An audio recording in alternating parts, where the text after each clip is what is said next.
guru dan teman-teman. Kembali lagi bersama saya di sini, Brameldon Nathan Mayo. Jadi pada kesempatan kali ini saya akan menjelaskan tentang grafik faktor laju reaksi untuk memenuhi tugas saya dengan Ibu A. Sahartian, tugas kimia. Selamat menyaksikan.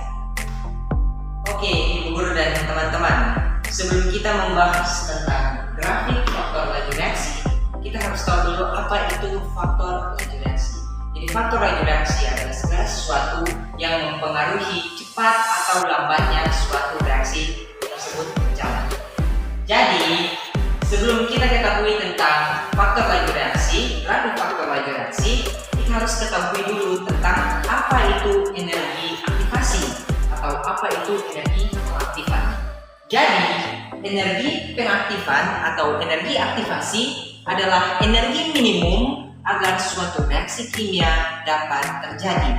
Oke, setelah kita mengetahui apa itu energi aktivasi atau energi pengaktifan, maka kita langsung saja masuk pada grafik faktor laju reaksi. Di dalam laju reaksi ada kira-kira 5 faktor yang mempengaruhi laju reaksi. Kita lihat yang pertama adalah pengaruh suhu.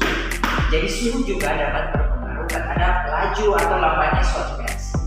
Jadi bisa dilihat di sini bahwa peningkatan suhu dapat memperbesar fraksi molekul yang mencapai energi aktifan. Jadi semakin tinggi suhu, maka semakin banyak molekul yang mencapai energi aktifan. Di sini ada grafik faktor laju reaksi yang dipengaruhi oleh suhu. Jadi di sini adalah fraksi molekul T1, T2, dan ini merupakan energi minimum untuk tumbukan efektif. Jadi semakin tinggi suhu, maka partikel-partikel akan semakin cepat untuk bergerak. Pergerakan yang cepat itu akan menyebabkan semakin tinggi peluang partikel untuk mencapai tumbukan efektif. Di mana jika terjadi semakin banyak tumbukan efektif, maka reaksi tersebut atau reaksi kimia tersebut terjadi juga akan semakin cepat. Jadi bisa dilihat di sini bahwa T2, jadi ini adalah T2, itu lebih besar dari T1 karena T2 merupakan reaksi yang dipengaruhi oleh suhu. Jadi T2 memiliki suhu lebih tinggi dari T1 sehingga kecepatannya juga itu lebih cepat daripada reaksi pada T1. Oke. Sekarang kita akan masuk pada yang kedua, yaitu pengaruh katalis terhadap laju reaksi.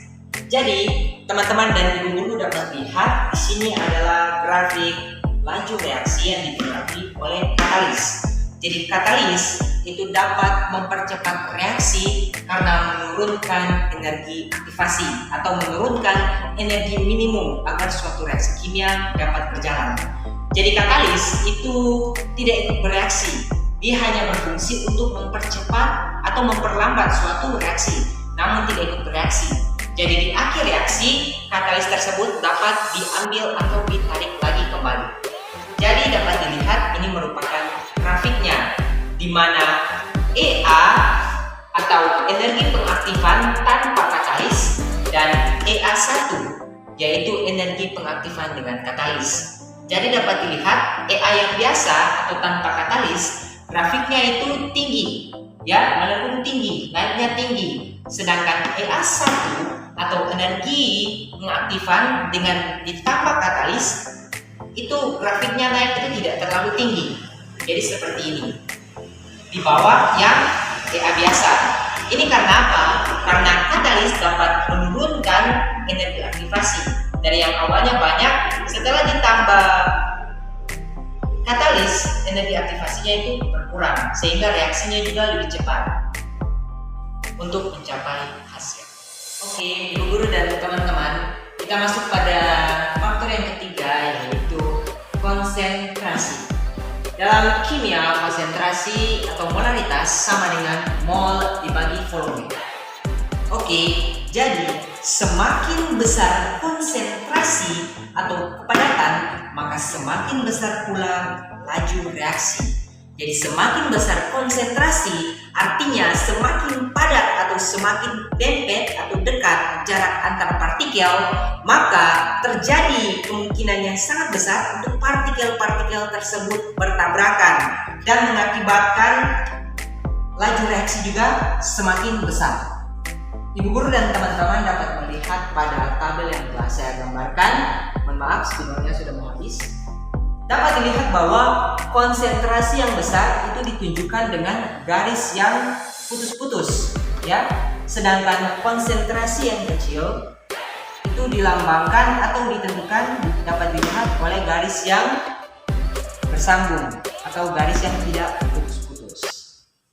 Oke, sekarang kita masuk pada yang keempat, yaitu pengaruh luas permukaan terhadap laju suatu reaksi. Jadi dapat dilihat grafik yang telah saya gambar, yaitu garis ke atas atau garis vertikal melambangkan massa dan garis horizontal melambangkan waktu. Jadi bisa dilihat bahwa partikel batangan itu garisnya itu melengkung tapi tidak putus-putus. Sedangkan partikel serbuk itu garisnya melengkung ke bawah. Jadi lurus ke bawah dulu, baru bantingnya ke horizontal, ya. Jadi ini diartikan bahwa semakin besar luas permukaan suatu bidang, maka semakin cepat pula reaksi tersebut akan terjadi. Jadi partikel batangan ini memiliki luas permukaan yang lebih kecil dibandingkan partikel serbuk. Kalau tidak percaya nanti cari sendiri saja. Oke, jadi kalau kita analogikan untuk dapat mengetahui percepatan reaksi dari grafik ini, kita analogikan sebuah bola.